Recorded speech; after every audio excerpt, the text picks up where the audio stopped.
वो ज्यादा मेरी बात क्लियर कर देगा। 3 लड़के थे, इंतहाई बदसूरत और अनपढ़, गरीब भी थे। उनकी ख्वाहिश थी कि उनकी शादी किसी बहुत खूबसूरत लड़की से हो जाए। उन्हें पता चला कि शहर से बाहर एक पीर साहब रहते हैं, वो ये काम कर देते हैं।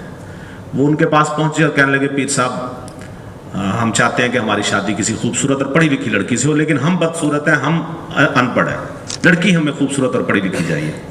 पीर साहब ने कहा, भी इसके लिए ना तुम्हें एक रात का चिल्ला काटना होगा। यहाँ हम तुम्हें कमरा देंगे, तुम तीनों उस कमरे में ठहरोगे, कमरे की लाइट्स बंद होंगी, लेकिन एहतियात करनी है, कमरे में जगह जगह पापड़ रखे हुए होंगे छोटे छोटे।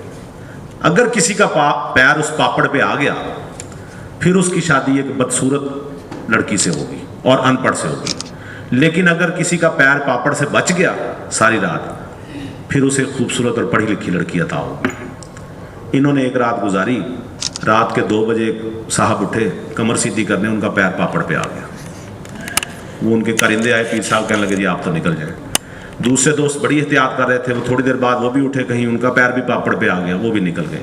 तीसरा बंदा चुप करके बैठा रहा। सुबह हो गई, वो लेके गए, उन्होंने कहा, जी बिल्कुल ठीक, आप माशाल्लाह आपने बहुत अच्छा मुजाहरा किया, और एक उनकी खूबसूरत तरीन पढ़ी लिखी लड़की से उसकी शादी करा दी गई। बंदा बड़ा खुश।